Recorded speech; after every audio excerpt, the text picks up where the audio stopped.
మనం ఏదైనా అవసరాల రీత్యా టౌన్ వెళ్ళినప్పుడు ఆ టౌన్లో ఉన్నటువంటి ప్రైవేట్ కమర్షియల్ షాపింగ్ మాల్స్లో కానీ హోటల్స్లో కానీ లేదా రెసిడెన్షియల్ లాడ్జెస్లో కానీ అవసరమైతే సామాన్య ప్రజలు నేరుగా అందులోకి వెళ్ళి అక్కడ ఉన్నటువంటి టాయిలెట్స్ని ఉపయోగించుకోవచ్చు. ఈ విషయం మనందరికీ తెలుసు. ఒక ప్రైవేట్ యాజస్వామ్యం చేపట్టినటువంటి కమర్షియల్ షాపింగ్స్లోనే ఇటువంటి సిస్టమ్ పెట్టినప్పుడు మరి ప్రభుత్వాలే నేరుగా చేపట్టినటువంటి నిర్మాణాల్లో కమర్షియల్ నిర్మాణాల్లో ఖచ్చితంగా టాయిలెట్స్ అనేవి ఏర్పాటు చేయాలా లేదా? ఉమ్మడి విజయనగరం జిల్లాలోనే బొబ్బిలి మున్సిపాలిటీకి భౌగోళిక పరంగా రాజకీయ పరంగా అభివృద్ధి పరంగా మంచి చరిత్రే ఉంది. అయితే అదే బొబ్బిలి మున్సిపాలిటీ 3 షాపింగ్ కాంప్లెక్స్లు నిర్మాణం చేసింది. ఒకటి బొబ్బిలి మున్సిపాలిటీని ఆనుకొని ఉన్నటువంటి ఒక 34 షాపులు, 2 ఆరిగంగయ్య గారి కాంప్లెక్స్ దగ్గర ఉన్నటువంటి 16 షాపులు, అలాగే మేదరబంద జంక్షన్ దగ్గర ఉన్నటువంటి దగ్గర 80 ఉంటాయి. ఈ 80లో ఏ ఒక్కదానికి కూడా ఏ ఒక్క షాపుకి కూడా వాష్రూమ్స్ ఏర్పాటు చేయలేదు అని అంటే ఒక్కసారి ఆలోచించండి. ఆ షాప్ యాజమాన్యం దగ్గర నుంచి లక్షల కొద్ది డిపాజిట్లు, వేల కొద్ది అద్దె వసూళ్ళు చేస్తున్నటువంటి బొబ్బిలి మున్సిపాలిటీ వారి అవసరాల రీత్యా ఒక్క షాపు కూడా కనీసం టాయిలెట్ సదుపాయం అనేది ఏర్పాటు చేయలేదు అని అంటే ఒక్కసారి ఆలోచించండి. ఇది బొబ్బిలి మున్సిపాలిటీకి సిగ్గు కాదా? ఆ షాప్ యజమానులు మినిమం ఉదయం 7 గంటల నుంచి రాత్రి 10 వరకు అదే షాపులో ఉంటారు. అంటే వాళ్ళకి టాయిలెట్కి బయటికి వెళ్ళాలి, చెయ్యాలి, వాళ్ళకి ఇబ్బందులు వాళ్ళకు ఉండవు. ఆ ఇబ్బందులు మున్సిపాలిటీ ఆలోచించదా?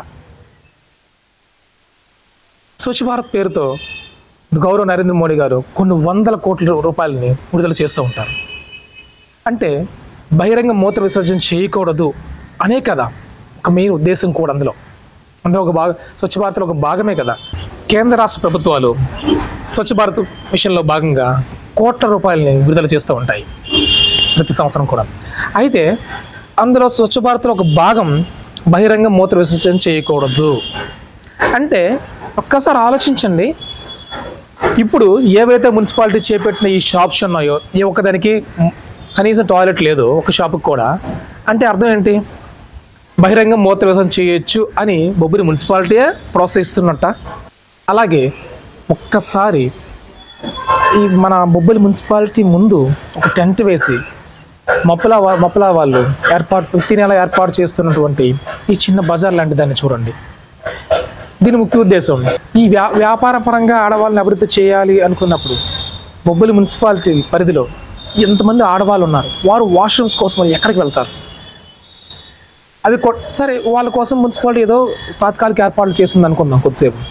అదే బయట ఆ వ్యాపారాలని చూడడం కోసం కొనడం కోసం వచ్చే సామాన్య ప్రజలకి, మిగతా ఆడవాళ్ళకి మరి ఎక్కడ ఏర్పాటు చేస్తారు? వాళ్ళకి వాష్రూమ్స్ ఎక్కడైనా ఏర్పాటు చేస్తారా? చేయరు కదా. బొబ్బిలికి విద్య కోసమై, వ్యాపారం కోసం లేదా నిత్యావసర సరుకుల కోసమని కొన్ని వేల మంది వస్తూ పోతూ ఉంటారు. అందులో ఆడవాళ్ళు ఉంటారు, మరీ ముఖ్యంగా గర్భిణీ స్త్రీలు, ముసలి వాళ్ళు ఉంటారు. వాళ్ళు టాయిలెట్స్ కోసం ఎక్కడికైనా వెళ్తారు. ఆ మాత్రం కూడా బొబ్బిలి మున్సిపాలిటీ ఆలోచించదా? బొబ్బిలి మున్సిపాలిటీ చైర్మన్గా ఇంతవరకు చాలా గొప్ప వాళ్ళే ఆ పదవిని అలంకరించారు. అలాగే చాలా ఉన్నత విద్యావంతులు కూడా మున్సిపల్ కమిషనర్గా వచ్చి ఉన్నారు.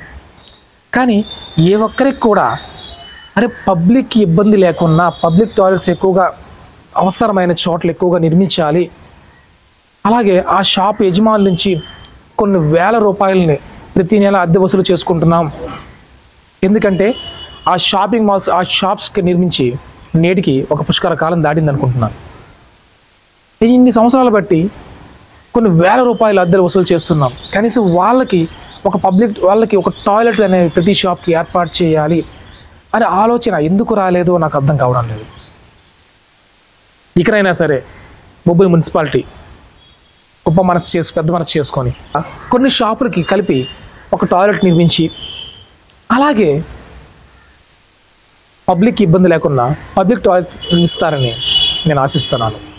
ఎందుకనంటే మున్సిపాలిటీ ఒక్కటే ఆలోచించాలి. మనం ప్రజల కట్టిన పన్నుతోనే జీతాలు తీసుకుంటున్నాం.